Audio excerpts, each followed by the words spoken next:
பிரார்த்தனை செய்ய போறோம். நம்முடைய தாய் தந்தைகளை மனசுக்குள்ள நினைச்சுக்கிறணும். நம்முடைய குருநாதர்களை நினைச்சுக்கிறணும். நம்ம பிரார்த்தனையில 8 கோள்களை பற்றியும் நாம அந்த மந்திரத்தையும் சொல்லணும். ஓம் நமச்சிவாய. குரு வாழ்க, குருவே துணை. இறையருளும் குருவருளும் என்றும் துணை நிற்கும். எல்லாம் வல்ல மாயாண்டி சாமிகளுடைய ஆசீர்வாதம் எல்லாருக்கும் கிடைக்கும். ஓம் மாகேந்திரிய நம. ஓம் மகாலட்சுமிய நம. ஓம் கௌமாரிய நம. ஓம் வாராய நம. ஓம் பிராமிய நம. ஓம் சாமுண்டீஸ்வரிய நம. ஓம் வைஷ்ணவியே நம.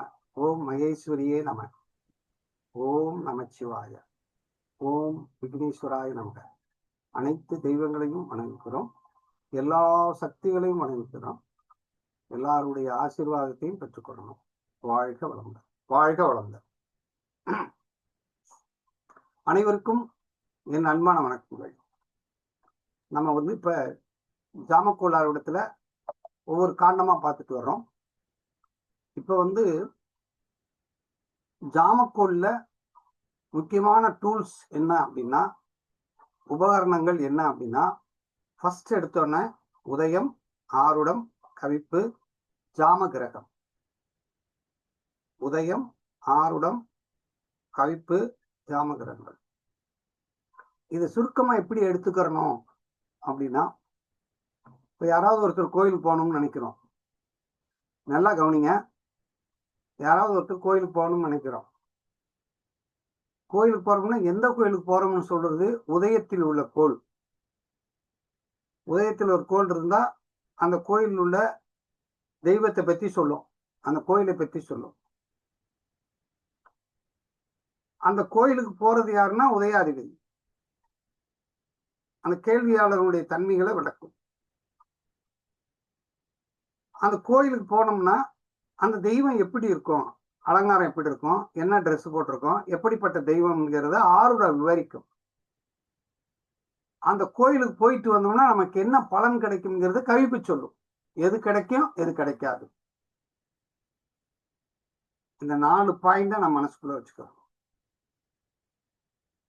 உதாரணமாக உதயத்தில், உதயத்துல புதன் இருக்கு. உதாரணம் எடுத்துக்கோங்க. உதயத்தில் புதன் இருக்கு. உதயத்தில் புதன். அப்ப உதயத்துல புதன் இருந்தா,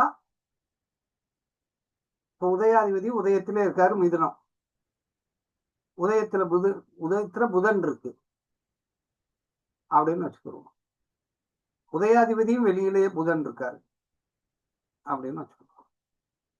இப்ப என்ன சொல்லணும், எந்த கோயிலுக்கு போறாருன்னா, புதன்னா மகாவிஷ்ணு, விஷ்ணு சம்பந்தப்பட்ட கோயிலுக்கு போறாரு,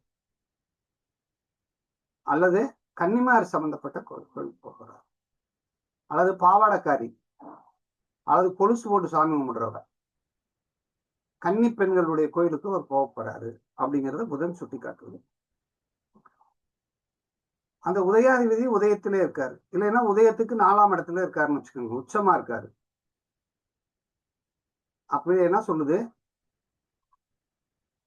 ஜாதகர் கேள்வியாளர் அதுக்கான எல்லா விதமான இதோட ஆர்வத்தோட இருக்காரு, சிறப்பா இருக்காரு அப்படிங்கிறத நம்ம சொல்லணும்.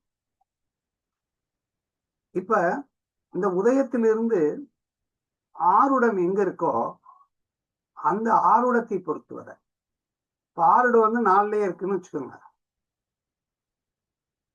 இப்ப ஆருடம் 4லயே இருக்கு அப்படின்னா என்ன அர்த்தம், அவர் என்ன ஆடை அணிஞ்சிருப்பாரு அப்படின்னா, புதன் அப்படின்னா பச்சை கலரு, பச்சை பட்டு உடுத்திருப்பாரு அப்படின்னு சொல்லலாம். அந்த புதனுங்கிறதுனால சிறப்பானதாக சிறப்பான அலங்காரங்கள் இருக்கும். 2 அலங்காரம் பார்த்திருப்பாங்க, 2 செய்வாங்க அப்படிங்கிறது விளக்கம் இருக்கும். அதுக்கடுத்து பார்த்தாச்சு, உதயத்தை பார்த்தாச்சு, உதயாதிபதி பார்த்தாச்சு, ஆருடத்தை பார்த்தாச்சு. கவிப்பு, கவிப்பு எந்த கிரகத்துல கவிக்குதுன்னு பார்க்கணும். இப்ப புதன் சுக்கிரன் சனியை கவிக்குதுன்னு வச்சுக்கோங்க. சனியை கவிக்கப்பட்டிருக்கு அப்படின்னா என்ன அர்த்தம்னா, நம்முடைய கர்மாவனாலதான் அந்த கோயிலுக்கு போயிருக்கோம். கர்மா பிரச்சனைனாலதான் அந்த கோயிலுக்கு போயிருக்கோம். நம்ம கஷ்ட நஷ்டம் இருக்கிறதுனாலதான் அந்த கோயிலுக்கு போயிருக்கோம் அப்படிங்கிறத, நோயினால கோயிலுக்கு போயிருக்கோம், துன்பத்தினாலதான் அந்த கோயிலுக்கு போயிருக்கோம் அப்படிங்கிறத அதை காட்டு. இப்ப புரிஞ்சிருக்கும்னு நினைக்கிறேன். இந்த விவரம் புரிஞ்சுச்சா? யாராவது ஒருத்தர் மைக்க ஆன் பண்ணி சொல்லுங்க. ஐயா, உதாரணமாக உதயத்தில் புதன் மிதுனத்துல இருக்காரு அல்லது கன்னி உச்சத்துல இருந்ததுன்னா அவங்க வந்து புதன் சார்ந்த கோவிலுக்கு போவாரு. அதாவது மகாவிஷ்ணு கோயில் இல்ல கன்னிப்பெண் சம்பந்தமா அந்த கோயில் போவாங்க. அடுத்து கேள்வியாளர் வந்து உதயத்திலேயே வந்து உதயாதிபதி இருக்கிறதுனால ஒரு சிறப்பான மனநிலையில் இருப்பார், சிறப்பான நிலைமையில் இருப்பார். மூணாவது ஆரிடம் நாளில், அதனால ஒரு நல்ல ஆடை, அதே மாதிரி பச்சை கலர் போட்டிருப்பார், புதன்றதுனால பச்சை கலர். அதே மாதிரி அலங்காரம் பண்ணியிருப்பார், அந்த இரட்டைப்படையில அலங்காரம் பண்ணியிருப்பாரு. அப்புறம் கவிப்பு வந்து கிரகத்தை சார்ந்தது. இப்போ சனி வந்து கிரகமா இருந்ததுன்னா, கவிப்பு கிரகமா இருந்ததுன்னா கர்மாவிலால் தான் பண்ண கர்மாவிற்கு போக்குவதற்காக கோயிலுக்கு போயிருக்கிறார். துன்பம், நோய், அந்த மாதிரி விஷயத்துக்காக போகிறாருன்னு அது கவிப்பு நம்மளுக்கு சொல்றது. அவ்வளவுதான், இவ்வளவுதான் மேட்ரு. இதே மாதிரி நீங்க எந்த மேட்டரை எடுத்துக்கிட்டாலும் உதயத்தில் உள்ள கோள் மேட்ரு, உதயாதிபதி, அந்த கேள்வியாளர் அல்லது அந்த அந்த தெய்வத்தினுடைய தன்மைகள், அந்த தெய்வத்தினுடைய சிறப்புகள் அப்படின்னு பார்க்கணும். இப்ப இந்த விஷயம் நமக்கு முதல் புரிஞ்சுக்கணும். புரியுதா?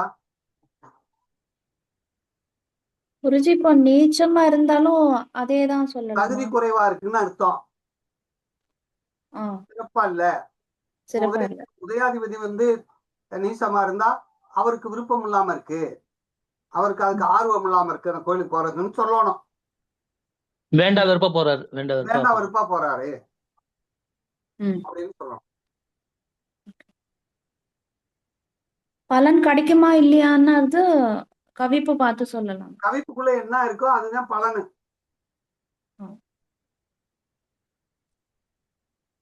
அப்படின்னு இருக்கும். ரைட். இப்ப நம்ம சப்ஜெக்ட்க்கு வந்துருவோம். திருமண காண்டம் பார்த்துட்டோம். இப்ப நம்ம பார்க்க போறது குழந்தை பேரு, குழந்தை பிரசன்ன ஆருடம்.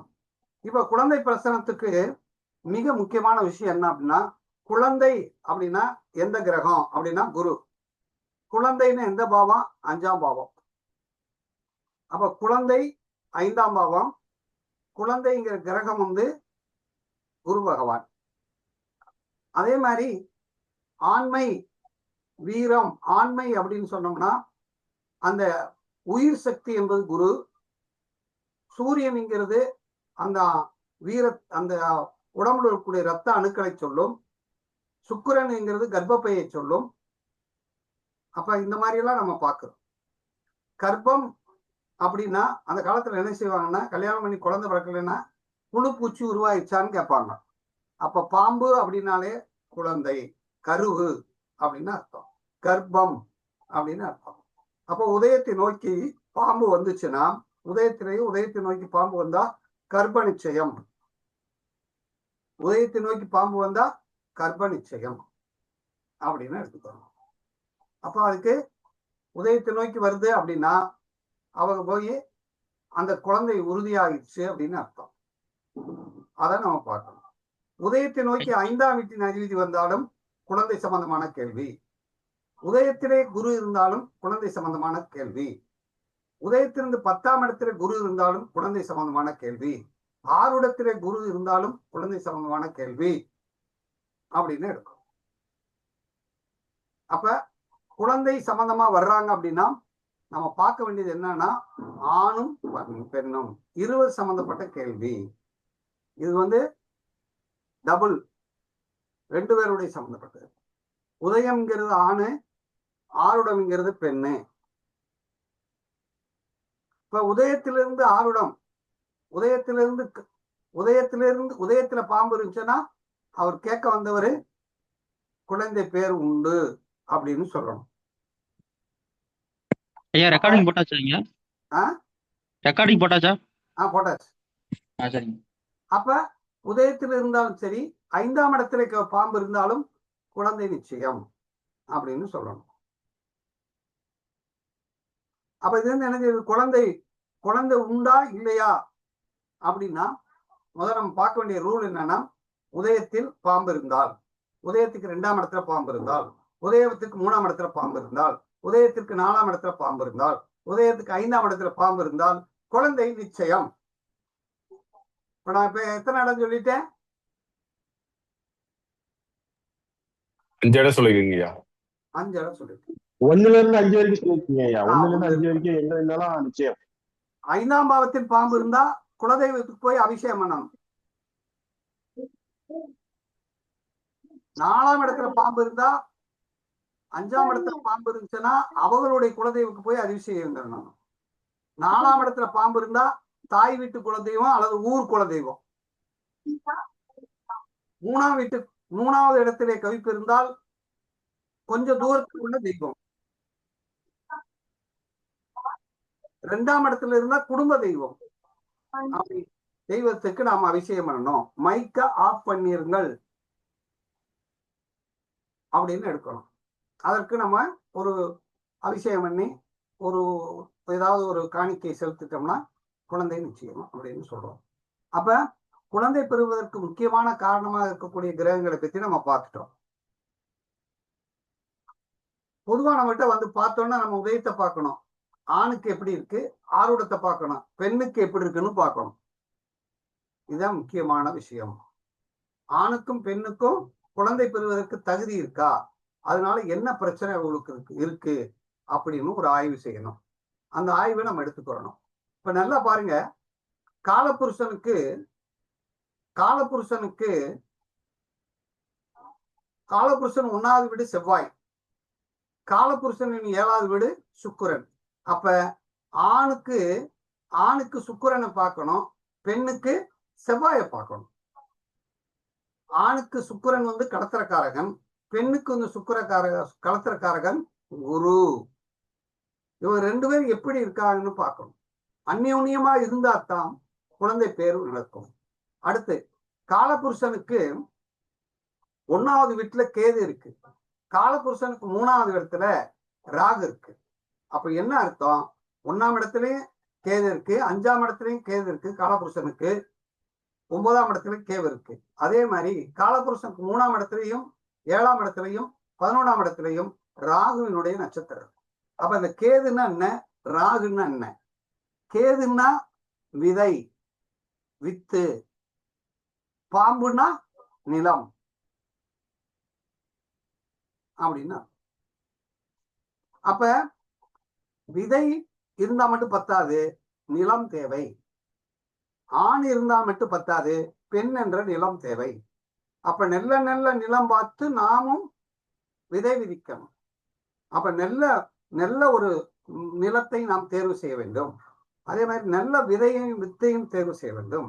நல்ல நிலமும் நல்ல வித்து இருந்தால்தான் ஈல்டு கிடைக்கும். ஐயா புரிஞ்சா? புரிஞ்சுங்க ஐயா. அப்ப இப்ப நம்ம ராகுனா என்ன சொல்லுவீங்க நீங்க? ராகுனா 3, 7, 11. அது என்னது? ராகுனா என்ன? நிலம். நிலம் ஐயா, நிலம். அதனாலதான் அதுதான் இன்பம். 3, 7, 11 என்னது? இன்பஸ்தானம். 1, 5, 9 என்பது கொடுப்பினை, விதை. அது உயிர் ஸ்தானம். விதைங்கிறது உயிர் ஸ்தானம். மனிதன் எதை உண்டான்? நல்லா பாருங்க, மனிதன் எதை உண்டான், எதை சாப்பிட்டான்? உயிருள்ள பொருளை உயிரை நீக்கி சாப்பிட்டான். உயிருள்ள பொருளை உயிரை நீக்கி சாப்பிட்டான். உயிரில்லாத எந்த பொருளையும் அவன் சாப்பிடுவதில்லை. இது புரிஞ்சான் பாருங்க.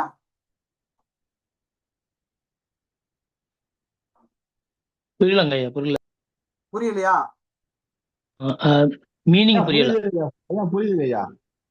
தாவரங்களுக்கு உயிர் இருக்கிற உயிர் உள்ள தாவரங்கள் தான் நம்ம சாப்பிடுறோம். சைவமா இருந்தாலும் அதே அசைவமா இருந்தாலும் நம்ம உயிர் உள்ள பொருளை தான் நம்ம சாப்பிடுறோம். உயிரை நீக்கி சாப்பிடுறியா இல்லையா? ஆமா, இப்போ ஒரு கல் இருக்கு, அதை சாப்பிடுவானா?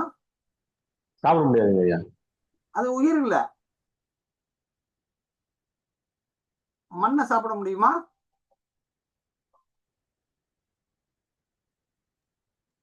சாப்பிட முடியாதுங்க ஐயா. ஜடப்பொருள் ஆ? ஜடப்பொருள் சாப்பிட முடியாது. அதாவது ஒரு ஒரு உலோகத்தையோ ஒரு திடப்பொருளையோ அது உயிர் இல்லாத பொருளாகிறதுனால அதை உட்கொள்வதில்லை. உயிர் நீக்கி எந்த பொருளையும் அவன் உட்கொள்ளலாம். அதனாலதான் சாவை நீக்கி சாப்பாடு. சாவை நீக்கி சாப்பிடுறதுனால அது பேர் என்னது? சாப்பாடு. புரியுதா? ரைட். இப்ப நம்ம பார்க்க போறது என்னன்னா குழந்தை. அப்ப குழந்தை இல்லைன்னு வச்சுக்கோங்க, ஒரு விதை, ஒரு மரம், ஒரு செடி, ஒரு மரம் நட்டாச்சுன்னா அது பலன் கொடுக்காட்டி அது பிரயோஜனம் இருக்கா? இல்லை, கண்டிப்பா ஒரு பிரயோஜனமும் இல்லை.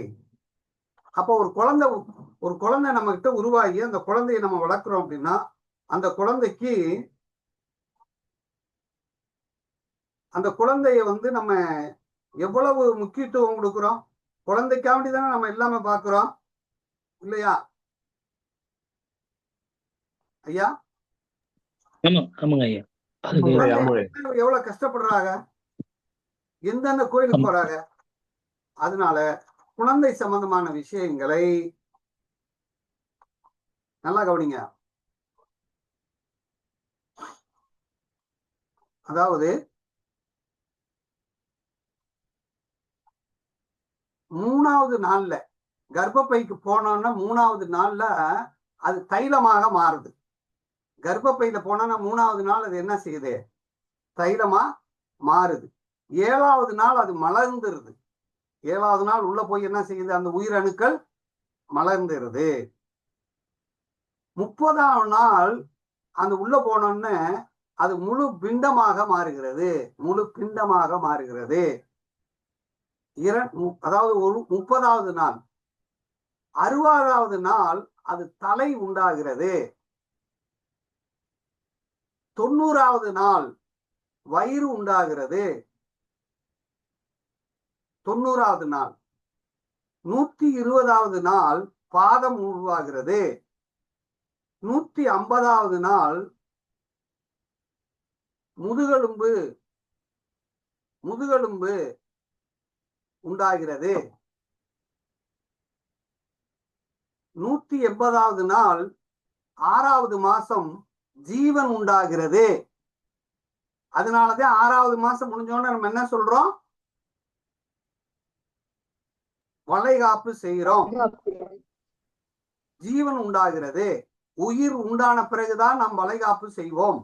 ஈருசுர் ஆன உடனே தான் வளைகாப்பு செய்வோம். 7வது மாசம் ஜீவன் உண்டான உடனே கண்ணு, மூக்கு, வாய் இவை எல்லாமே உருவாகி விடுகிறது. 7வது மாசம். அப்பதான் அது ஒரு உயிர பொருளாக மாறுகிறது.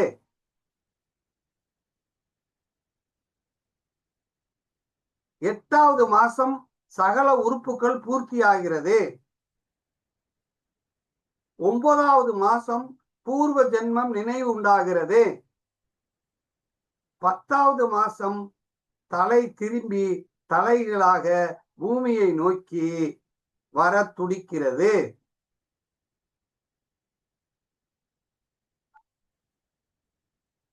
எத்தனாவது மாசம்? 10வது மாசம் தலை திருப்பி பூமியை நோக்கி அப்படியே வருது. அப்போது உடம்புல இருக்கக்கூடிய தனஜெயன் என்ற ஒரு வாய்வு அந்த குழந்தையை வெளியே தள்ளி விடுகிறது. ஏன் புரியுதா நான் சொல்றது?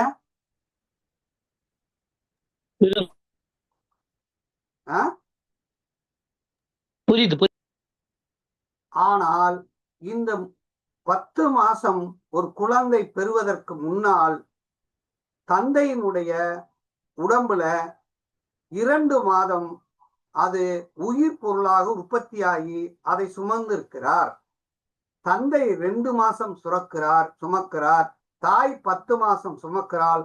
அதனாலதான் 1 வருஷம் பிறந்த நாள், 12 மாசத்துக்கு ஒரு வட்டம் ஒரு குழந்தை பிறந்த நாள் கொண்டாடுகிறான்.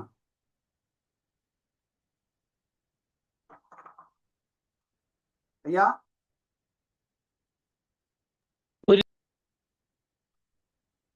புரியுதா?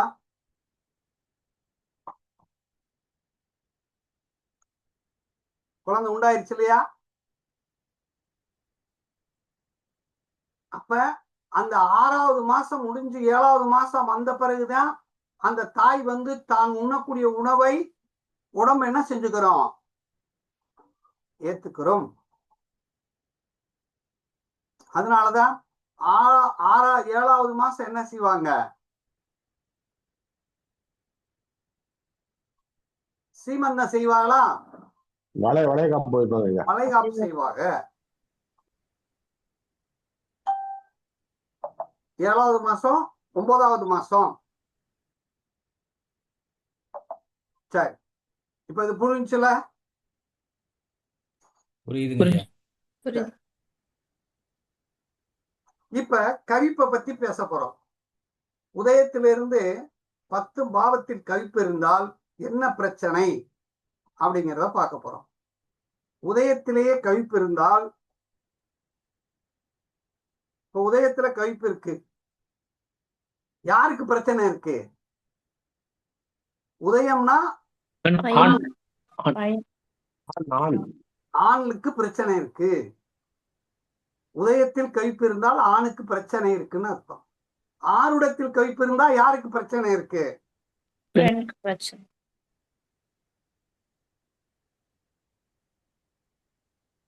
இப்ப உதயத்தில் இருந்தால் சரி, 5ஆம் இடத்துல இருந்தாலும் சரி, 9ஆம் இடத்துல இருந்தாலும் உதயத்திலிருந்து 5ஆம் இடம், 5ஆம் இடம் தான் ரத்த அணுக்கள், அந்த ரத்தத்தினுடைய அணுக்கள் அப்படின்னு சொல்றோம். 7ஆம் இடம் என்பது தாம்பத்தியத்தை சொல்லுகிறோம். அப்ப 7ஆம் இடத்தில் கவிப்பு இருந்தால் ஆண்மகனுக்கு தாம்பத்தியத்தில் பிரச்சனை இருக்கிறது அப்படின்னு சொல்லலாமா?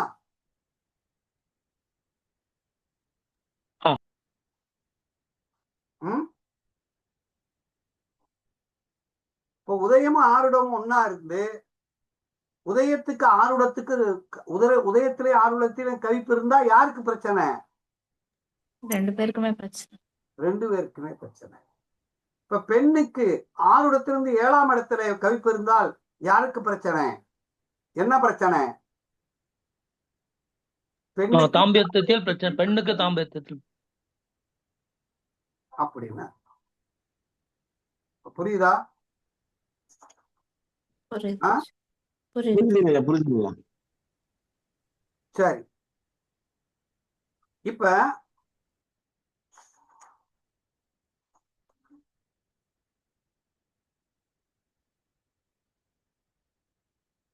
இப்ப இன்னொரு விஷயம். உதயத்துல பாம்பு இருக்கு. உதயத்துல பாம்பு இருக்கு.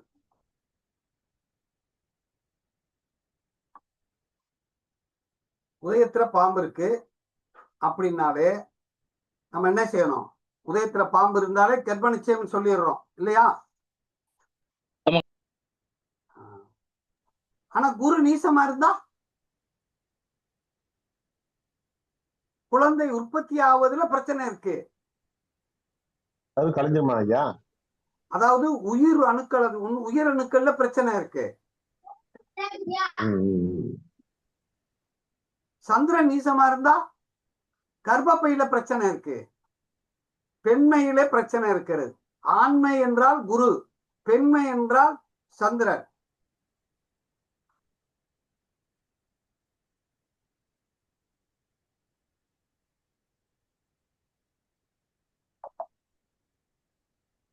இப்ப உதாரணமாக உதயம் ஆருடமும் 1, 7ஆம் இடத்துல கவிப்பு இருக்குன்னு வச்சுக்கிடுவோம்.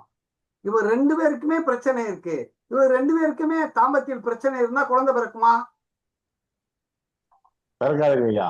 அவங்களுக்கு வேற என்ன வழி சொல்லலாம்?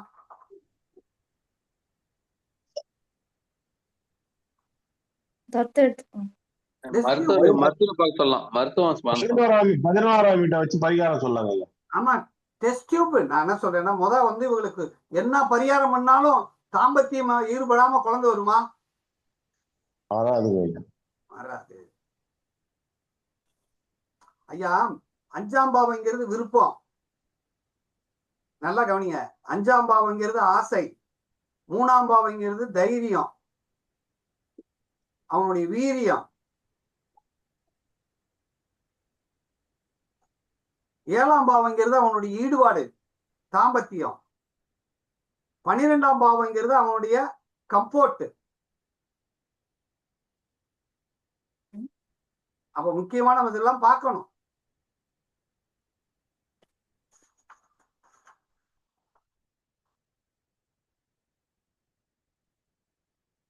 அப்ப இவனுக்கு குழந்தையே பிறக்காது அப்படின்னா இந்த தாம்பத்தியத்தை பத்தி நம்ம பார்க்கணும்.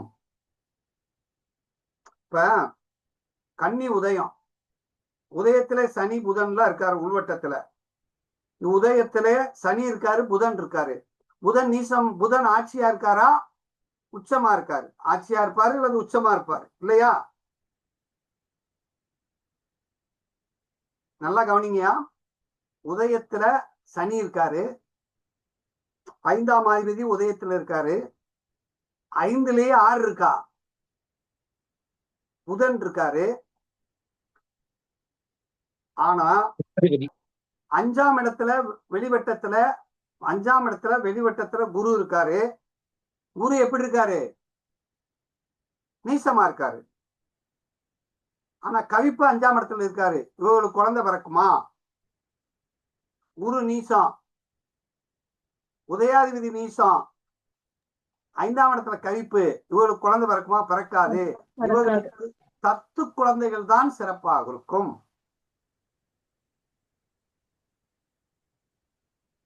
புரியுதா?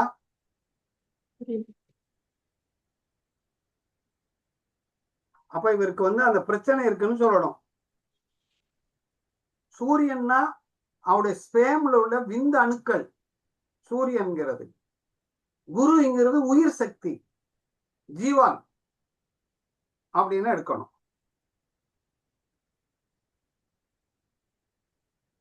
அப்ப சூரியன் மிக முக்கியமான ஒன்று, குரு முக்கியமானது, சந்திரனும் முக்கியமானது.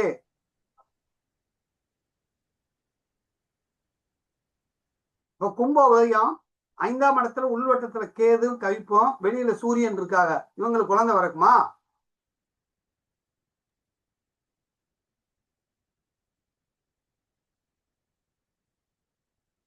இப்ப 6 இடத்துல இருந்து 5ஆம் இடத்துல கவிப்பு இருக்கு, அங்கேயே சந்திரன் இருக்கு, உள்கட்டத்துல ராகு இருக்கு.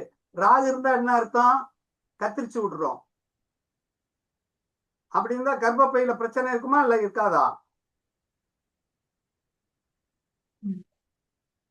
இப்ப 6 இடத்துக்கு 5ல சந்திரன் கவிப்புடன் இருந்து அதோட கேது தேஞ்சுன்னா என்ன ஆயிரும்? கர்ப்பப்பையில கட்டி வந்துடும், கர்ப்பப்பையில கட்டி வந்துடும் அப்படின்னு அர்த்தம். அவ செவ்வாய் சம்பந்தப்பட்ட அறுவை சிகிச்சை செய்ய வேண்டும்.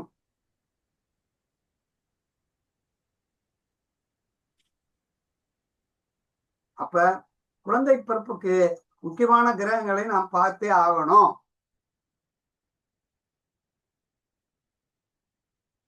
இப்ப கடக உதயம், உதயத்துக்கு 5ஆம் இடத்துல உள்வட்டத்துல கவிப்பு, சந்திரன், செவ்வாய், பாம்பு இருக்கு. இந்த மாதிரி இருந்தா குளோபியன் டியூப்ல மூலம் குழந்தை பெற வேண்டும் என்று சொல்லணும். குழந்தை பிறக்கிறதுக்கு வாய்ப்பு குறைவா இருக்கு அப்படின்னு சொல்லணும். அடுத்து டெஸ்ட் டியூப் பேபியா? Test tube. இவருக்கு வெளியில அந்த கர்ப்பப்பையில வர்றதுக்கான வாய்ப்பு இல்லாம இருக்கா இல்லையா? அப்ப ஆணுக்கும் பெண்ணுக்கும் நம்ம பார்க்கணும், உதயத்திலிருந்து பார்க்கணும், 6 இடத்திலிருந்து பார்க்கணும். அடுத்து ஒரு குழந்தை கர்ப்பம் உருவாயிடுச்சு, இது ஆண் குழந்தையா பெண் குழந்தையான்னு எப்படி பார்க்கிறது? உதயத்தை நோக்கி ஆண் கிரகம் வந்தால் ஆண் குழந்தை, உதயத்தை நோக்கி பெண் கிரகம் வந்தால் பெண் குழந்தை. அலி கிரகம் வந்தால் ஆண் ராசியா இருந்தா ஆண் பிள்ளை, பெண் ராசியா இருந்தால் பெண் பிள்ளை. உதயத்தை நோக்கி குரு வந்தா என்ன குழந்தை பிறக்கும்? ஆண் குழந்தை. ஆண் குழந்தை. சுக்கிரன் வந்தா என்ன குழந்தை பிறக்கும்? பெண் குழந்தை. பெண் குழந்தை. சனி வந்தா ஆண் குழந்தை. அதாவது உதயம் ராசியை ஆண் ராசியை கட்டமா இருக்கிற பட்சத்துல அலிகிரகம் வரும்போது ஆண் குழந்தை பிறக்கும். அலிகிரகமா இருந்தா ஆண் ராசியான்னு பார்க்கணும். பெண் ராசியா இருந்தாக்கா அலிகிரகம் வரும்போது பெண் குழந்தை பிறக்கும் பார்க்கணும். ஆண் ராசி பெண் கிரகம் பெண் ராசியில ஆண் கிரகம் இருந்தா குருஜி? பெண் ராசியில் ஆண் கிரகம் இருந்தா அதை பத்தி கவலை இல்லை. கிரகம் அப்ப ராசியை பார்க்க தேவையில்லை. இந்த அலி கிரகங்களுக்கு மட்டும் தான் பார்க்கணும். அலி கிரகத்தை மட்டும் பார்க்கணும். ராசியில இருக்கிறத எடுத்துக்கூடாதுங்களா? வர கிரகத்தை தான் பார்த்து சொல்லணுமா? ராசியில இருக்கக்கூடிய அந்த உதயத்துல எந்த கோள் இருக்குன்னு பாருங்க. உதயத்துல இருக்கிற கோளுக்கே சொல்லலாமா, இல்ல கோளுக்கு வர கோளுக்கு தான் சொல்லணுமா? எந்த கோளா உதயத்துக்கு வெளியில எந்த கோள் இருக்குன்னு பாருங்க. அதான் உதயத்துல இருக்கிற கோளை சொல்லிடலாம். உதயத்து கோள் இருக்கிறது சொல்லிடலாம். உதயத்து கோள் இருக்க சொல்லலாம். உதயத்தை நோக்கி வரும் கோளை சொல்லலாம். இல்ல உதயத்துல ஆண் கோள் இருக்குது, வர கோள் பெண்ணா இருக்குது. அப்ப எப்படி சொல்லுவது? உதயத்திற்கு இருந்தா இது உதயம் தான் எடுத்துக்கிறணும், வர்றதை எடுக்க கூடாது. இல்லைன்னா தான் வரதை எடுத்துக்கணும். ஆமா. ஓகே. ஐயா புரியல. உதயம் ஆண் ராசி, பெண் கிரகம் வந்தாக்கா அது நம்ம ஆண் ராசி ஆண் குழந்தை தான் சொல்லுங்களா? ஐயா, ஆண் கிரகத்துக்கு பெண் கிரகத்துக்கு ராசிக்கு சம்பந்தம் இல்லையா? சரிங்க ஐயா. அலி கிரகமா இருந்தா ராசியை பார்க்கணும். Okay okay okay. வர கிரகம் மட்டும் ஞாபக கோலம் மட்டும் தான் பார்க்கணும். சரி, ஒரு கட்டம் போட்டுக்காங்க ஐயா, ஒரு கட்டம் போட்டுக்காங்க. ஓகேங்க. மிதுன உதயம். உதயத்திலே புதன் இருக்காரு. இது ஆம்பளை பிள்ளையா பொம்பளை பிள்ளையா?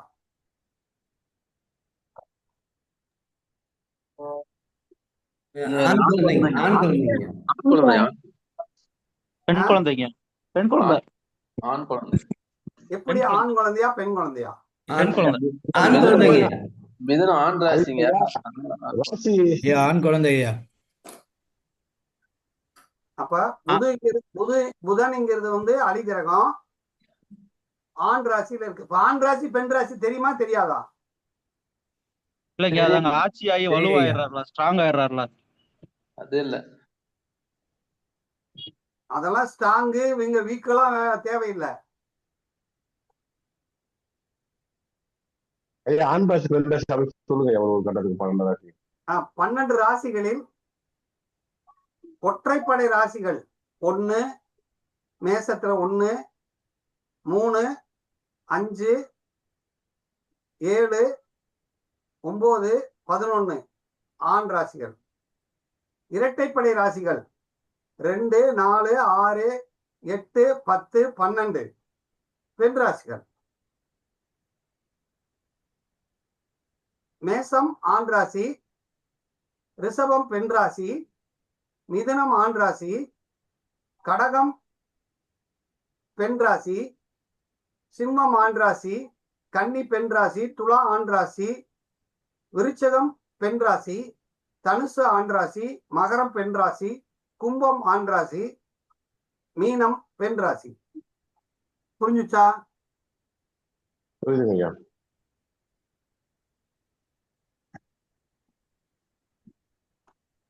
இப்ப இன்னொரு விஷயம், உதயத்தில் ஒரு கோள் இருக்கு. அந்த உதயத்தில் இருக்கிற கோள்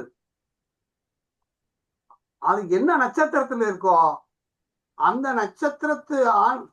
நட்சத்திரத்தினுடைய கிரகம் அந்த கிரகம் ஆண் கிரகமா இருந்துச்சுன்னு வச்சுக்கோங்க, அது கூட சிறப்பாக இருக்கு.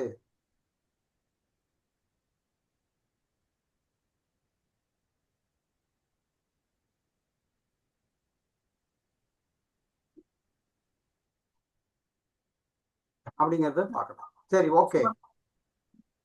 சாரம் பார்க்கணுமா குருஜி? ஆ சாரம் பார்க்கணுமா? சாரத்தை பார்த்தாலும் எடுத்துக்கொள்ளலாம். ஓகே. ராகு பெண் கிரகமா தான் எடுத்துக்கணும்.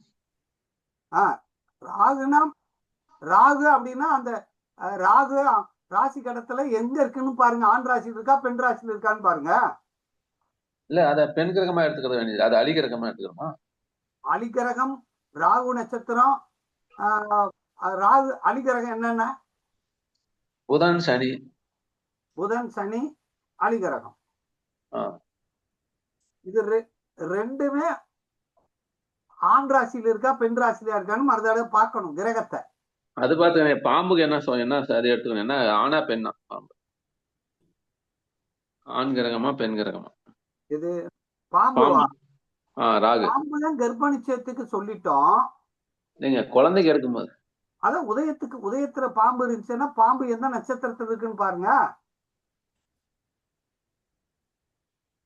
இல்ல ஆண் கிரகம் சூரியன் செவ்வாய் எல்லாம் இருந்தா ஆண் குழந்தைன்னு சொன்னோம் இல்லைங்களா? அது மாதிரி பாம்பு வந்து ஆண் கிரகமா பாம்பு வந்து ஆணும் இல்ல பெண்ணும் இல்ல, அது அலி கிரகம் மட்டும்தான். அது மிதுன உதயத்திலேயே ஆண் கிரகம் பாம்பு இருந்துச்சுன்னா அப்ப என்ன குழந்தை சொல்றதுக்கு எப்படி சொல்லணும்? அந்த பாம்பு எந்த நட்சத்திரத்துல இருக்குன்னு பாருங்க. மிருகசீரிஷத்துல இருக்கா, திருவாதிரையில இருக்கா, புனர்வுசத்துல இருக்கான்னு பாருங்க. திருவாதிரையிலே இருக்குது. திருவாதிரையில இருந்தா ராகு வந்து ஆண் ராசியில இருக்கா பெண் ராசியில இருக்கான்னு பாருங்க.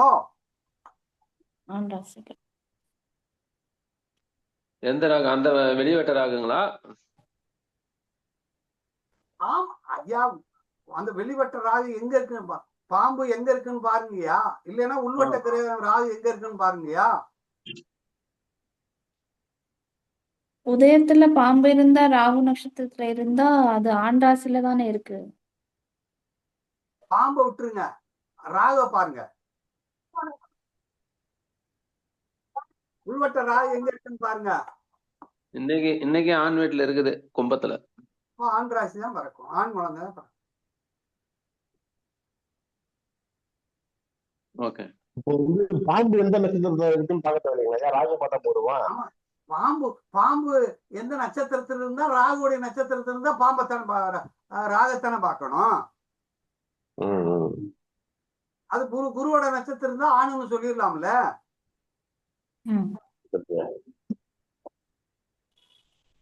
இப்ப உதயத்திலேயே வந்து பாம்பு இருக்கு. இதை விட இன்னொரு ஈஸியான வழி சொல்றேன் பாருங்க.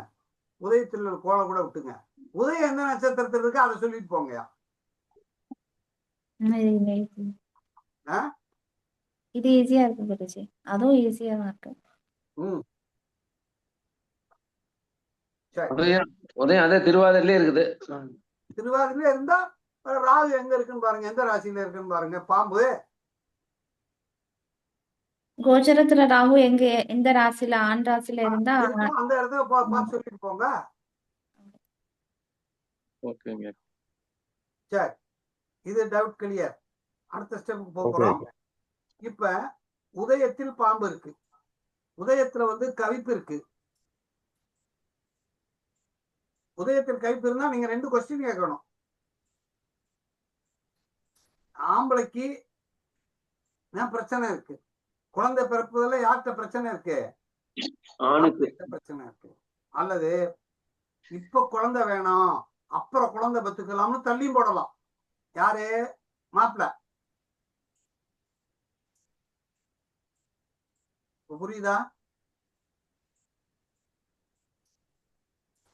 புரியுதுங்க.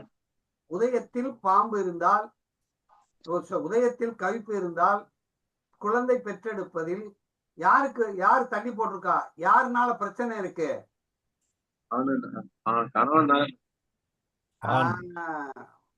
அதே இதுல ஆர்வடத்துல இருந்தா மனைவியால பிரச்சனை.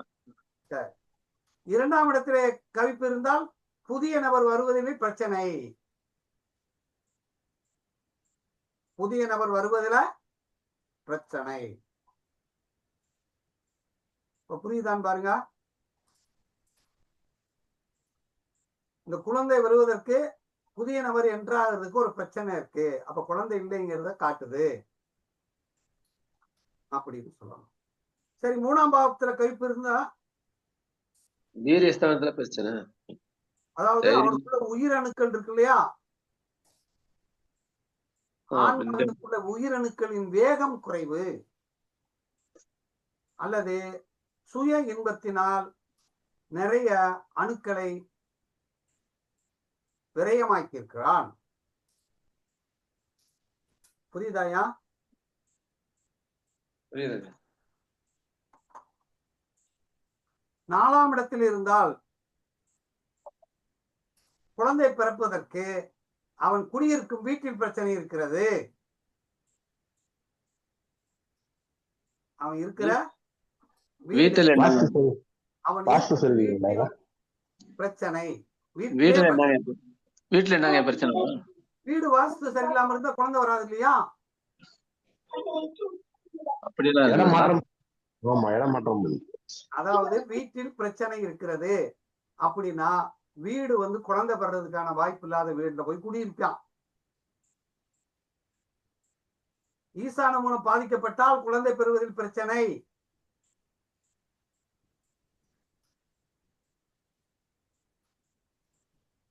அதாவது வடகிழக்கு பகுதி பாதிக்க கூடாது அப்படின்னு எடுத்துக்கணும். குழந்தை ஆணு வடகிழக்கு பகுதி அப்படின்னு எடுத்துக்கணும். புரியுதா?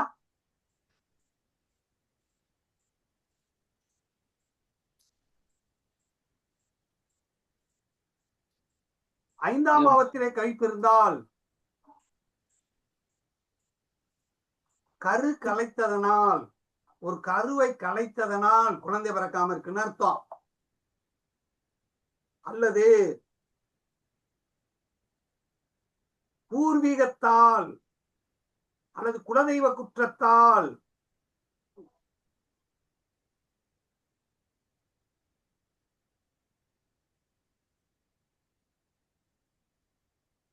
அவனுக்கு வீரியத்தினால் அந்த உயிர் அணுக்களால் பிரச்சனை இருக்குன்னு சொல்லணும். 3, 5மே வீரியம் பிரச்சனை, உயிரணு பிரச்சனை வருமாங்கயா? 3 சொல்லலாம், 5.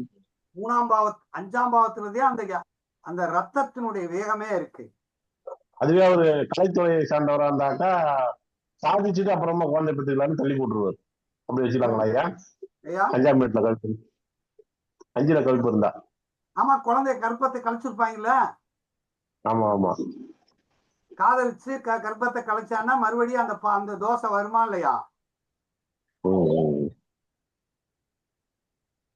அதே ஒரு கலைத்துறையை சார்ந்தவரா இருந்தாக்கா அப்புறமா நம்ம சாதிச்சுட்டு குழந்தை பெற்றுக்கலாம்னு சொல்லி தள்ளி போட்டுருவாங்க.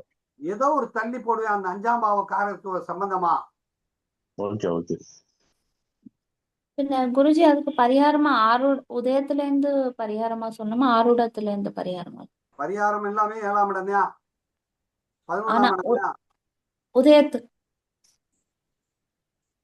பரிகாரம்னாலே 7ஆம் பாவத்தை பார்க்கணும், 7ஆம் பாவத்தில் உள்ள கிரகத்தை பார்க்கணும். 3ஆம் பாவம் அல்லது 11ஆம் பாவத்தினுடைய கிரகத்தை பார்த்து தான் பரிகாரம் சொல்லணும். உதயத்துக்கு 7 பார்க்கணுமாங்கயா? உதயத்துக்கு 7 பார்க்கணுமா, கவிப்புக்கு 7 பார்க்கணுமா? உதயம் தான் லக்கணம். இல்லைங்கய்யா, இப்ப இது பெண்ணுக்கு பிரச்சனை இருக்கிற பட்சத்தை நம்ம ஆர்வத்துக்கு எதிர்பார்க்கலாங்களா? எல்லாத்துக்குமே பரிகாரம் சொல்லும் போது உதயத்துல இருந்தா பார்க்கணும். ஓ, பரிகாரம் மட்டும் உதயத்துக்கு தொட்டுதான் சொல்லணும். 6ஆம் பாவத்துல இருந்தா நோயினால கூட, ஒரு நோயினால, வேலையினால, வேலையினால, கடன்னால, பிரிவினால, கணவன் மனைவிக்குள்ள பிரிவினால கூட குழந்தை வரலாம் இல்லையா? வராம இருக்கலாம் இல்லையா? உத்தியோக நிமித்தம் வெளியில அதிகமா தங்கிருந்தாரு, அப்ப பிரச்சனை. 6ஆம் பாவத்துல கழிப்பு இருக்கும்போது ஒரு பார்த்தோம். ஒரு பெண்ணுக்கு 6ஆம் பாவத்துல கழிப்பு இருக்கு, 6 இடத்திலிருந்து 6ஆம் இடத்துல. அப்ப நம்ம என்ன கேட்கிறோம்னா, எம்மா உனக்கு உடல் வந்து தாம்பத்திய வீடும் போது வலி அதிகமா இருக்கா, அதனால வெறுத்து இருக்கியா? ஆமான்னு கேட்டா ஆமான்னு சொல்லுது. உடல் உபாயத்தினால் தாம்பத்தியத்தை வெறுக்கிறது. அப்படின்னு. 6ஆம் இடம் நோயா எடுத்துக்கிறேங்க. அது வந்து ஒரு குறைபாடு இருக்கு. அது டாக்டர்கிட்ட போய் பார்த்துக்கங்க, பார்த்து அதுக்கு மருத்துவத்தை எடுத்துக்கங்க அப்படின்னு சொல்லணும்.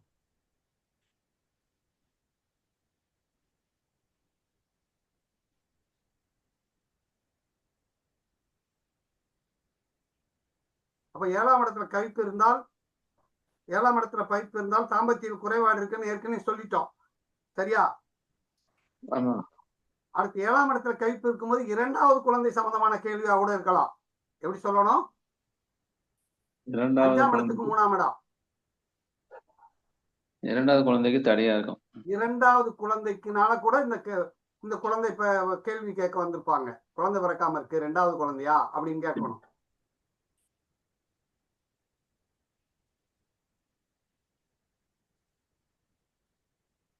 புரியுதா? நெக்ஸ்ட், 8ஆம் பாவத்தில் கவிப்பு இருந்தால்,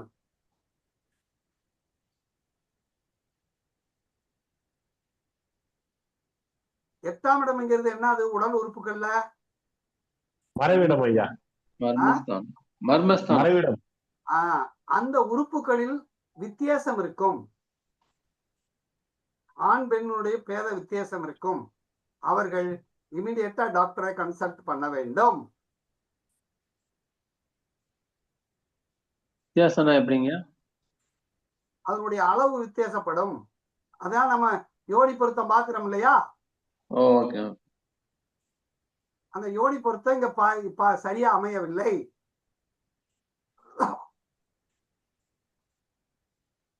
புரியுதா?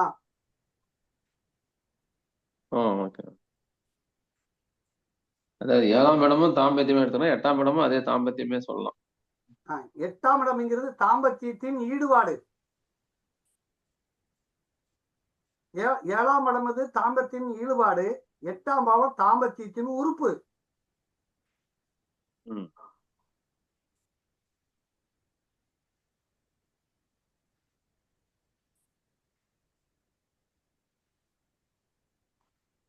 சரி, 9ஆம் பாவத்தில் கழிப்பு இருந்தால் 3வது குழந்தை சம்பந்தமான கேள்வி கேட்கலாம். அல்லது கணவன் வெளியூரில் இருப்பதனால் குழந்தை தாமதமாகிறது என்பதை பற்றி கேட்கலாம். கணவன் வெளிநாடுகளில் இருப்பதனாலும் குழந்தை பிறக்காமல் இருக்கிறதை காட்டுகிறது.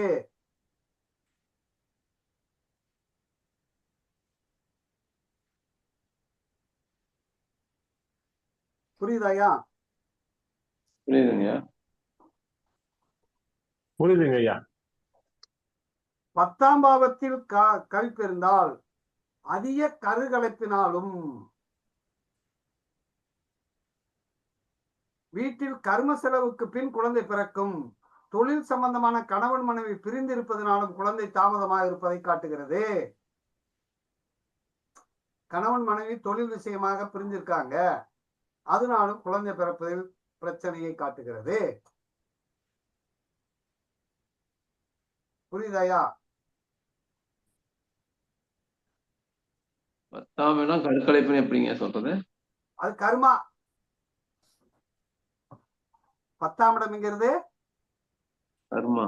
கர்மா, கொல்றது, சிசு கொலை தானே.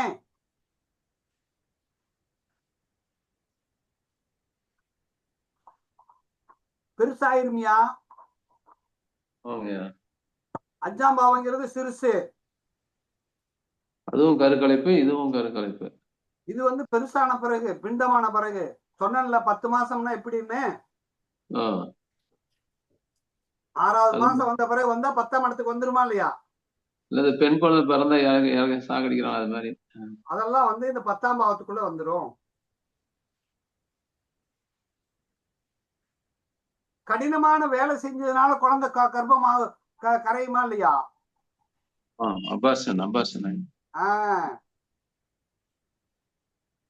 வேலை பலுவின் காரணமாகும்.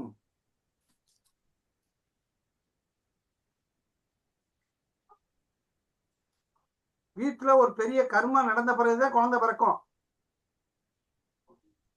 10ல கவிப்பு இருந்தா. 10ல இருந்தா.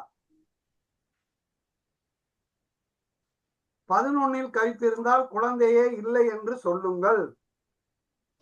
தத்து எடுத்துக்கொள்ளலாம் என்று உறுதியாக சொல்லிவிடலாம். 11 கழிப்பு இருந்தால் குழந்தை பிறப்பதில் பெரிய பிரச்சனை இருக்கு, குழந்தை இல்லைங்கிறத சொல்லணும்.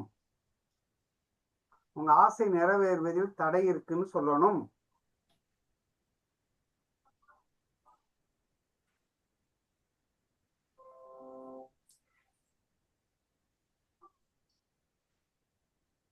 புரியுதா?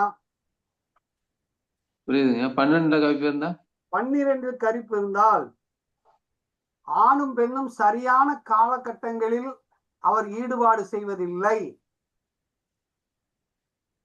கரு எந்த காலத்தில் உருவாகுமோ அந்த காலத்தை அறிந்து அவர்கள் சேர்ந்த நேரம் சரியான நேரமாக இல்லை.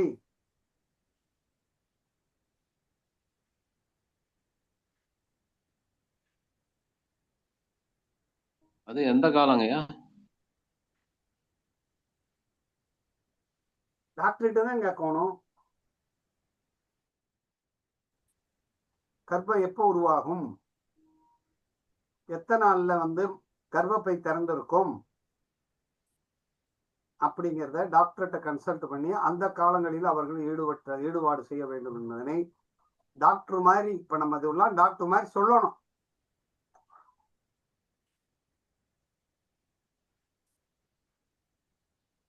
அம்மா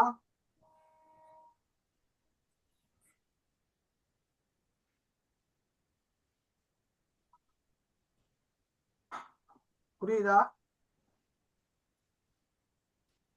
புரியுதுங்கய்யா. ஐயா இது உதயத்துல இருந்து பார்க்கும்போது ஆணுக்கு எல்லாம் சொல்றோம், அப்படியே ஆருடத்துல இருந்து பார்க்கும்போது பெண்ணுக்கு சொல்லிடணும். கரெக்டுங்களா ஐயா? பெண்ணுக்கு சொல்லிடணும். ஆனா அந்த 12ஆம் பாவங்கிறது 2 பேருக்கு பொதுவான விஷயம் தானே. சரிங்க ஐயா. 12ஆம் பாவம்லாம் 2 பேருக்கு பொதுவான விஷயம் தான் வருது. 7ம் பொதுவான விஷயம் தான். 7ம் பொதுவான விஷயம் தான்.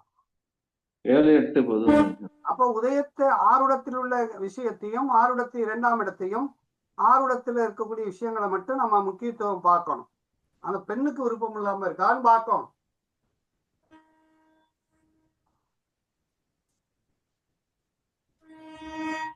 உதயத்துக்கு 7ல இருந்தா ஆணுக்கிட்ட குறைபாடு, ஆருடத்துக்கு 7ல இருந்தா பெண்ணுக்கிட்ட குறைபாடு தான். பெண்ணுக்கு அந்த ஈடுபாடு குறைந்த ஈடுபாடு இருக்குன்னு அர்த்தம். அதே மாதிரி 8ஆம் இடத்துல உதயத்திலிருந்தா ஆணுக்கு பிரச்சனை இருக்குன்னு அர்த்தம். 8ஆம் இடத்துல இருந்தா பெண்ணினுடைய இதுக்கு பிரச்சனை இருக்குன்னு எடுக்கணும். ஐயா இப்ப ஆருடமும் உதயம் ஒன்னா இருக்கும்போது நீங்க சொன்ன அந்த 12 கட்டத்துல கவுப்பு எங்க வந்தாலும் 2 பேருக்குமே அந்த விதி பொருந்தும். ஆமா, தனித்தனியா இருக்கும்போது வித்தியாசப்படும். Okay okay. ஆருடமும் உதயமும் ஒன்னா இருக்கும்போது இந்த 12 கட்டத்துல இருக்கிற அந்த கவிப்பு 2 பேருக்குமே சேர்த்து பொருந்தும். ஆமா, சரிங்க ஐயா. குருஜி இப்போ உதயம் ஆருடம் எடுத்திருந்தா உதயத்துக்கு 12ஆம் இடம், ஆருடத்துக்கு 6ஆம் இடம் ஆறுது இல்லையா குருஜி? உதயத்துக்கு 12ஆம் இடம் ஆருடத்துக்கு 6ஆம் இடம் ஆறுது இல்லையா? அப்படி இல்ல, இது உதயமும் ஆருடமும் 150 டிகிரில வராது. ராகுக்கு அது மாதிரி வராது. இல்ல, இது தனித்தனியா பார்க்கணும். ஆனா 12ஆம் இடம் பார்க்கும்போது 2 பேருக்குமே 6ஆம் இடம் தான் ஆறுது. உதயத்துக்கு 6ஆம் இடம், ஆருடத்துக்கு 6ஆம் இடம் ஆறுது. அது எப்படிமா 12ஆம் இடம்னா பின்னாடி வரும். சரி, இப்ப நான் சொன்ன விஷயங்களை உள்வாங்கிட்டீங்களா ஈஸ்வர்? ஐயா புரிஞ்சுதுங்கய்யா, நல்லா உள்வாங்கிட்டேன். அப்ப ஒரு ஆருடத்தை போடு டக்குன்னு. போட்டுறேங்கய்யா. யாராவது ஒருத்தர் கேள்வி கேட்க வச்சு போடுவீங்க. நாம இப்ப குழந்தையா பிறக்க போறோம். யாராவது இருப்பாங்க, கேட்பாங்க. எல்லாம் ரிட்டையர் ஆன பின் தான் ஜோதிடத்துக்கு வராங்க. ஏன் இதுல கல்யாணம் ஆகாதவங்க கூட இருக்கிறாங்கல்ல? இப்ப வராங்க. ஏன்னா இப்ப மொபைல் மூலமா இருக்கனால நிறைய பேர் வராங்க. ஐயா போட்டேங்க. போட்டியா?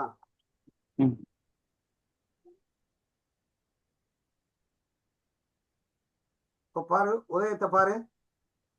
உதயத்துல சூரியன் இருக்காருங்க. உதயத்துல சூரியன் இருக்காரு. அவர் எத்தனை குடையவர்? அவர் 6 குடையவர். சரி, 6 குடைய உதயத்திருக்காரு. உதயாதிபதி எப்படி இருக்காரு? உதயாதிபதி குரு 10ல இருக்காரு, ஆட்சி பெற்று இருக்காரு.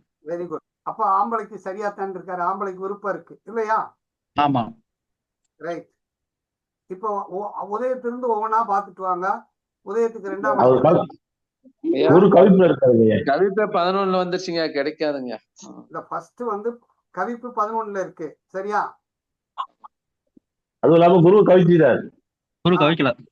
அப்ப குழந்தை பிறப்பதில் பிரச்சனை இருக்குன்னு காட்டுது இல்லையா? இதை ஆமாங்க. யாருக்கு இருக்குன்னு பார்க்கணும். ஆறுடத்துக்கு எத்தனாம் இடத்துல இருக்கு? 6 இடத்துக்கு 6ஆம் இடத்துல கவிப்பு. சிம்ம ஆருடம். 6ஆம் இடத்துல இருக்கு. 6ஆம் இடத்துல இருந்தா என்ன சொன்னோம்? பெண்ணுக்கு தாம்பத்தியத்துல ஈடுபாடு இல்லைன்னு அப்படின்னா நான் 7ஆம் இடத்தை தாண்டி 6ஆம் இடம்ங்கிறது என்னது?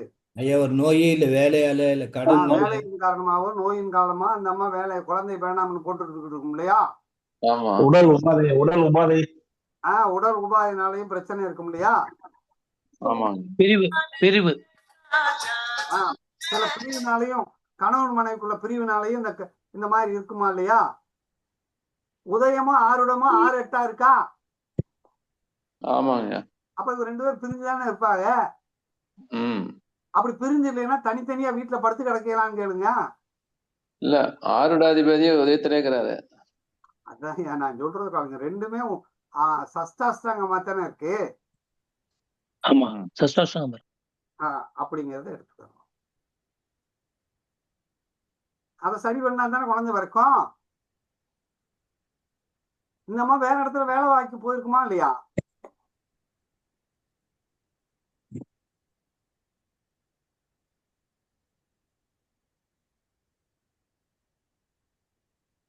சரி, இப்ப புரியுதா எப்படி எடுக்கிறோம்னு? உதயத்தை நோக்கி பாம்பு வருது. அதெல்லாம் நம்ம இப்ப எடுத்தோம்னா உதயாதிபதி நல்லா இருக்காரா அப்படின்னு பாக்குறோம். கவிப்பு எங்க இருக்குன்னு பாக்குறோம். பார்த்தோன்னு வந்து என்ன செய்ய, ஆம்பளைக்கு தகுதி இருக்குங்கிறத காட்டுதா இல்லையா? ஆம்பளைனால பிரச்சனை இல்லைங்கிறத காட்டுது. ஆமாங்க ஐயா. சரியா? 7ல நீச்ச சுக்கிரன். அதெல்லாம் அப்படியான பலம். ஐயா கவிப்பு வந்து குருவை கவிக்கிறாருங்க ஐயா. அது என்ன ஐயா பலன்? அது குரு குழந்தை பிறக்கிறது இல்லாம இருக்குன்னு தடுக்கிறார் இல்லையா? Okay okay. ஐயா இப்ப குருவை கவிக்கலையே. இப்ப பாருங்க, இவர் சொன்னார்ல 7ஆம் இடத்துல சுக்கிரன் நீசம், அவருக்கு சரியான ஒரு வாழ்க்கை துணை அமையலன்னு காட்டுதா? ஜோடி சரியில்லை, பொருத்தம் சரியில்லை. பிரிஞ்சிருக்கிறாங்க, நோயாளி இருக்கிறாங்க. 2 பேர் வந்து வேலையின் காரணமாக அல்லது நோயின் காரணமாக பிரிஞ்சிருக்காங்கன்னு தானே காட்டுது. அதனால குழந்தை இல்லை. ஐயா தத்து பிள்ளைன்னா எப்படி ஐயா? தத்து பிள்ளை அப்படிங்கிறது 10ஆம் பாவம் தத்து பிள்ளை. புதன் தத்து பிள்ளை. குழந்தைய பிறக்க 2 பேருக்குமே வாய்ப்பு இல்லைன்னா தத்து பிள்ளைக்கு தானே போகணும். ஆமா ஐயா. அப்படிங்கிறது 10 இது 10ஐயும் பார்க்கணும், புதனையும் பார்க்கணும். புதனையும் பார்க்கணும், 10ஐயும் பார்க்கணும். ரெண்டுமே சரியில்லைனாக்கா தத்து பிள்ளை தான். தத்து பிள்ளை தான். சரியா. 11ல கவிப்பு தான் தத்து பிள்ளை சொன்னீங்க. நாங்க விருப்பமே இல்லையில, குழந்தை பிறக்கிறதுக்கு வாய்ப்பே இல்லை இல்லையா? அப்ப தத்து பிள்ளை தான். அப்ப வேற பிள்ளை எடுத்து வளர்த்துக்கங்கன்னு சொல்லணும்.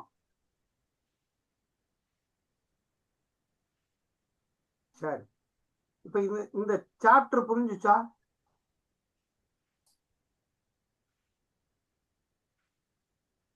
இப்ப ஒரு வாட்டி போட்டுட்டோம்.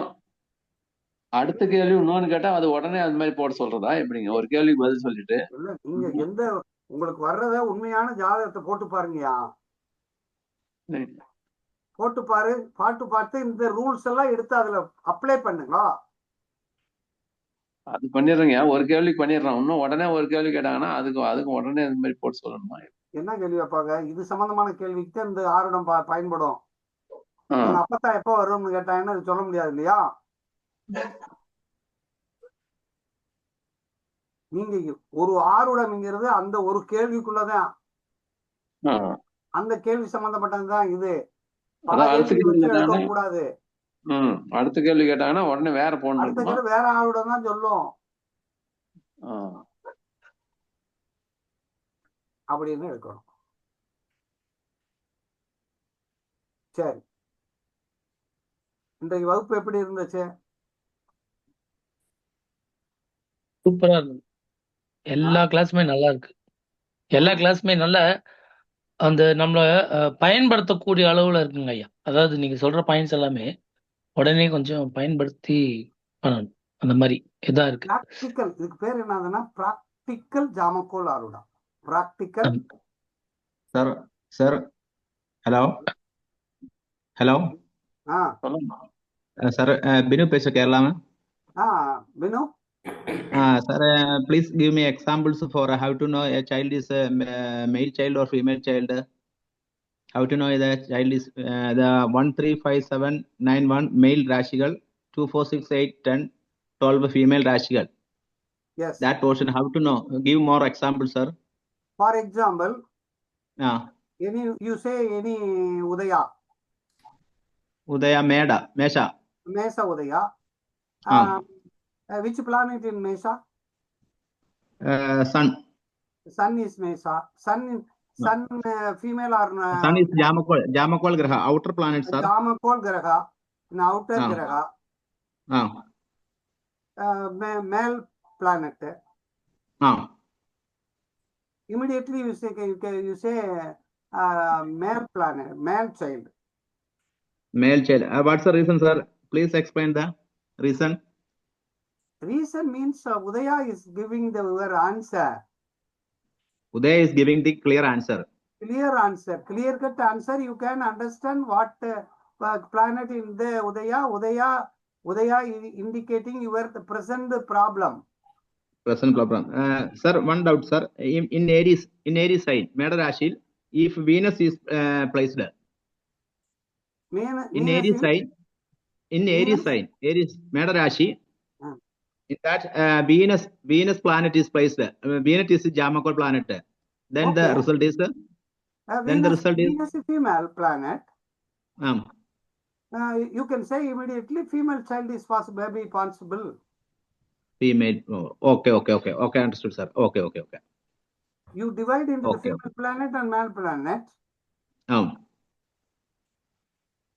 If a female planet is placed in the Udaya, then the female child. If a male planet is placed in the Udaya, it's a male child. Yes. Placed or approaching. Both. Okay. Even if it is approaching also, okay. Same. Okay. Even Sir. approaching planet, you can take it. It's a male or female. Okay, sir. Okay, sir. Another one good idea. Yeah, Hello, sir. Udaya, which star? Udaya, which star? Which star in Udaya? Which star in Udaya? For example, Ashwini. Ashwini. Kedu. Ashwini, what kind of? Kedu. Ashwini star is Kedu star. Kedu star. So inner ring you have to check. Kedu which Rasi? Inner planet. You go the inner Oh, planet. inner. We have to check the inner Rashi. Okay. Rahu, Okay, Kedu, and Mercury. Okay, sir. You can check Rahu, the inner planet, which Rasi, male Rasi and female Rasi. Okay. Any doubt? Okay, clear, sir. Okay. Okay, how is the class today now? It's a very interesting, sir. Nice class. Do you follow? Okay. Okay. To a certain extent, I can learn the Tamil. Yes, you can learn. To a certain extent. Okay. Within the end of the class, you can speak in Tamil. Definitely, we are expecting. Okay, sir. Sir, did you try that English version in YouTube? In yesterday, the only 10 minutes YouTube uploaded, not complete lessons. No, every day, each lesson is uploaded, no? Each lesson is in the group. In the YouTube, I think not full version is not uploaded yesterday, sir. No, before yesterday, that. Please earlier check class, have you listened to English? Have you listened English earlier class? Yes, I can learn English. Okay. Ravi Okay, thank you, sir. Ravi நீங்க அவர்கிட்ட நம்பரை வாங்கிட்டு சரி, I explain. அதை open பண்ண சொல்லிட்டு அதுல போய் அந்த ரவுண்டு மாதிரி இருக்கும் இல்லையா, ஆமா ஆமா ஆமா, அதுல உட்காந்து லாங்குவேஜ் திங்க் பண்ணாருன்னா இங்கிலீஷ் வந்துடும் இல்லையா. Okay, Correct, good. correct. Correct. Yeah. அதை நீ அவர் கூட அப்படியே ஹோலா அப்படியே நான் பேசுறேங்க ஐயா, அவர் Okay, okay. பேசுறேங்க ஐயா, அவர்கிட்ட பேசுறேன். அப்ப Okay, உங்க okay, நம்பரை கொடுங்க ரவி, கிவ் யுவர் சரி. Number. Okay okay okay. Okay. Vinu you contact with Please tell this number, sir. I'll put it in the group. You can take it. Okay, okay, okay, sir. Okay. What's your good name? Ravi. Ravi, yeah. Ravi. Okay, sir. Okay, sir. Yeah. Okay, sir. Okay. Okay, sir. Okay. Thank thank you, you sir. Very much Vinu. Thank thank you you. Very Okay, much. thank you, sir. Thank you to Thank you. All. நம்ம வகுப்பானது மிக சுலபமாகவும் முதல்ல நடத்தும் ரொம்ப ஸ்பீட்ல நடத்துவேன். ஆனா இப்ப உங்க வகுப்புல என்னன்னா வேகமா போகவே முடியல. ஸ்லோவா ஸ்டெப் பை ஸ்டெப்பா உங்களுக்கு ஒரு வாய்ப்பு கிடைச்சிருக்கு. அப்படித்தானே ஈஸ்வர்? கால் மணி நேரத்துல, அதாவது 20 நிமிஷத்துல முக்கியமான சப்ஜெக்ட் எல்லாம் முடிச்சுட்டு மீதி ஒரு 1/4 மணி நேரத்துல நம்ம இதுக்கு வந்துருவோம், கேள்வி பதிலுக்கு. 1.5 மணி நேரமா போய்கிட்டு இருக்கு. ரொம்ப நேரம் தான் இது, நானே ரொம்ப நேரம் பாத்துட்டு இருக்கேன். ஆனா இவ்வளவு நேரம் போயிட்டு இருக்கேன் இந்த பத்திரிக்கை. நிறைய விஷயங்கள் வருது பாத்தீங்களா? ஆமா, விஷயம் நிறைய இருக்கு. ரொம்ப பொறுமை. ஒவ்வொருத்தரும் ஒவ்வொரு மாதிரி கேள்வி கேட்கறாங்க. அவங்களுக்கு புரியுற வரைக்கும் நீங்க சொல்றீங்களா, அது ரொம்ப ரொம்ப பொறுமை. அப்ப பாருங்க, நம்ம இன்னைக்கு 2 டாபிக் தான் பார்த்திருக்கோம். we have seen only 2 topic genuine topic. என்ன ஃபர்ஸ்ட் மேரேஜ், ரெண்டாவது சைல்ட்ஹுட். நாளைக்கு என்ன பார்க்கணும்? கல்வி, படிப்பு நாளைக்கு படிப்பு குழந்தை பிறந்த பிறகு எஜுகேஷன் தானியா? ஆமா, கல்வி. குழந்தையின் படிப்பு. நாளைக்கு போய் எஜுகேஷன். ஐயா, நேத்து கிளாஸ் ஆடியோ வரலீங்க, நேத்து கிளாஸ் வீடியோ வரலீங்க. வரலையா? குரூப்ல போடல நீங்க. போடலையா? ஆமாங்க, நேத்து கிளாஸ் போடல. குரூப்ல இருக்கு. போடாச்சுங்கய்யா. நீங்க தான் எந்த ஸ்டிக் வாங்க நீங்க போட்டு விட்டுருன்னு சொன்னல. இருக்குங்கய்யா. ஐயா இருக்கு ஐயா, இருக்கு ஐயா, இருக்கு ஐயா. வரவா? அந்த 10 நிமிஷம் வீடியோ, 11 நிமிஷம் வீடியோ தான் இருக்குது. ஐயா இருக்கியா? அது அது நம்பர் இது எழுத்து மாதிரி இருக்கிறதுனால உங்களுக்கு தெரியாம போச்சு. அதுக்கு முன்னாடி லிங்க் மட்டும் இருக்கு பாருங்க. அந்த லிங்க் மட்டும் இருக்கு பாருங்க. ஜாமக்கோல் பிளான்ஸுக்கு சூட்சமத்துக்கு முன்னாடி ஒரு லிங்க் மாதிரி வந்திருக்கும் பாருங்க. அதை நீங்க டச் பண்ணீங்கன்னா வந்துடும். அதான் பினு அவரு he also asked the same thing. வரலன்னு சொன்னாரு. அவரு அதே வரலன்னு சொன்னாரு. Sir, yesterday the minutes duration is only 10 minutes set, sir. No. There is a link before that. Oh, link came. Lingo. Okay, sir. YouTube link. YouTube link. Okay, sir. Okay, Okay, sir. Okay. எல்லாத்துக்கும் நன்றி. நன்றிங்கய்யா. பொறுமையாக படிப்போம். நாளைக்கு படிக்க போறோம். நாளைக்கு education பத்தி பார்க்க போறோம். நன்றிங்கய்யா. ஓகே, ஏதாவது டவுட் இருக்கா?